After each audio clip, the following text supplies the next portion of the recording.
Hey Shidler, this is Adam with America's Baseball Camps. How you doing? Hope all is well. Hey, I'm here today to kind of evaluate your pitching mechanics, draw some circles, draw some lines, and just give you some tips here and some things to look for. Hopefully that'll help you out in your pitching in your future. So we're going to go ahead and move on right away on this and just kind of get going here. The first thing I just wanted to say is, all in all, not a real bad job. Looks like you got a pretty good idea on what you're doing with your pitching mechanics from the windup. Couple things that I see that we'll go over is, you have a little bit of not really rushing, but you really don't get to a real good balance point before you make your pitch. What I mean by that is, as you can see, we call you kind of a drifter. And what I mean by that is you kind of drift through your motion. There's no real stop about right there. You kind of see. I mean, I don't want a complete stop, but you got to have some type of pause. And what you'll notice is that when you throw, your head, it kind of just continues to move. You step back here. You plant your foot really good in front of the rubber, but right there, all your body's still drifting forward right there. Okay. So it's just a little bit difficult for you to stay back a little bit as well as you should. But again, not a big drastic change by any means. We're just going to try to keep you back over the rubber a little bit longer. But again, all in all, not a bad job with your pitching mechanics. Let's go ahead and start from here. Hey, good posture. Your gloves in the right position. Your eyes are on the target. It's a great setup position. Look really comfortable. You have what we call a step back. So, there's a lot of guys that do that, and there's a lot of guys that step to the side. The one thing, going back to what I was touching on earlier about you drifting, is a lot of guys that'll take this big step back towards this way tend to kind of do what you do. You kind of drift forward in your leg kick, and what I mean by that is you'll have to bring this leg all the way around, and as you're doing that, you're going forward. See that, boom, boom, boom, and you're kind of drifting, okay?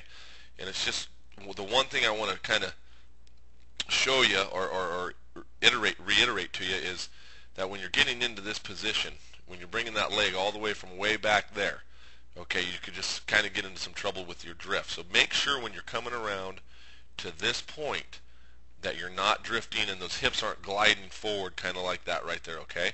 You want to make sure that you get to a good balance point at this position.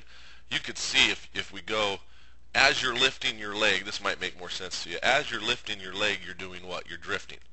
Okay, you see that right there? As you're lifting your leg, you drift. Let me try to rewind one more time here.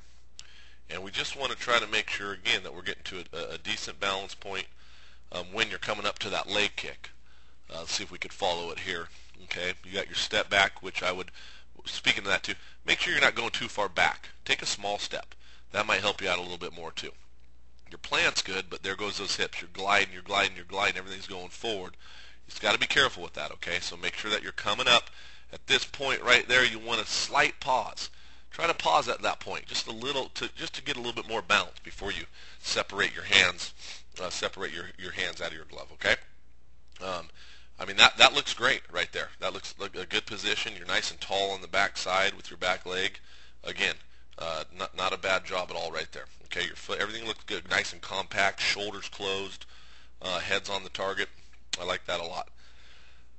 Moving on a little bit, okay, into what we call your power position. Okay, not bad. Your weight is a little back right there. You can kind of see what I'm talking about. That's a better position right there. Your leg is out in front of you. Your upper body's nice and straight. It's perfect. Your chin's over your belly button. Everything there looks pretty good. Your angles are pretty good with your hands. So moving on here a little bit. Okay, not bad. Your stride is great. I like that position there. Good power position. I mean, I wouldn't really change a thing when it comes to this at all. You could see right here your direction's okay with where you're going towards home plate.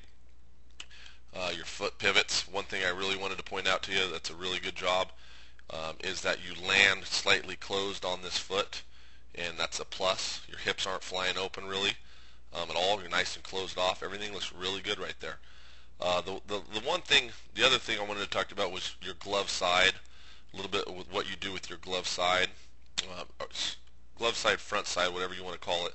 Okay, somewhere in here. Watch where your glove goes when you throw. It goes down. See that right there? And we want to try, if we can, just to keep the glove up a little bit higher into this area.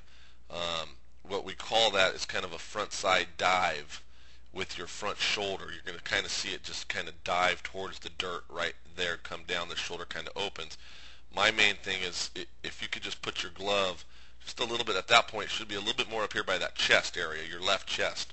I think that's going to keep that front shoulder closed a little bit longer. It's going to help you out. In the long run, you can see where your glove goes. Still, it's down in this area over here. Okay, and then it kind of swings behind you. Make sure that you're controlling your glove side when you pitch. A lot of kids forget to do that, and they forget to use that front side. So make sure that you are using that glove side, coming through. It's not like you have to pull through and yank it through, but once you get to that position, see that right there, once you start to pivot when you land, right there, that glove should start coming towards your chest. I think that's the second biggest point that I see with you. Start bringing that glove a little bit more towards your chest a little bit, so that front shoulder doesn't do that right there. You can see your head start to tilt a little bit, to the left. Okay, so just be careful with that there. And then your finish isn't all bad. You got a nice, your back is flat. You're getting out over that front leg a little bit. The last thing I see, though, in the finish, I want you to notice your back leg and your back side. Okay, just watch your foot here, okay, when you finish.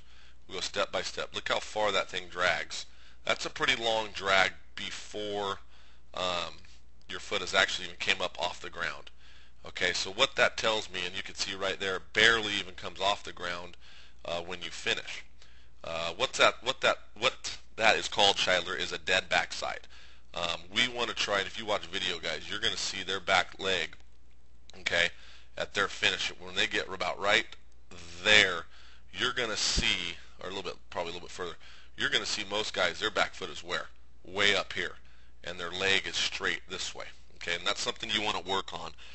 Popping that back leg up a little bit higher and getting those hips to rotate a little bit more, and then you can come around and finish in a good position. Again, it just looks like you kind of have a dead backside, and you can really see it here when your foot drags, and it doesn't come up off the ground at all. And that's just going to, again, put a little bit more pressure on your arm and stuff like that when you throw. So all in all, again, not a real bad job. If I had to rewind and kind of just give you a little recap, watch how big you take your step back. Okay, when you step back behind the rubber, right here, make it a little bit shorter, okay, in that step, so you're not moving around so much. Try not to drift. Don't let those hips drift so much, okay, and glide forward towards home plate. Maybe work on getting to a little bit better of a balance, a little bit more of a pause there, and then we go on forward a little bit. And the third thing would be watching what that glove side does. Control that glove side. And then the fourth thing is making sure that you're finishing with that back leg a little bit higher than what it's doing right now. It's kind of just dragging on the dirt area when you finish. So hope that helps you, and appreciate you attending the President's Day camp. And looks like you're a big, strong kid and with a bright future. So keep working on it, and we'll talk to you soon.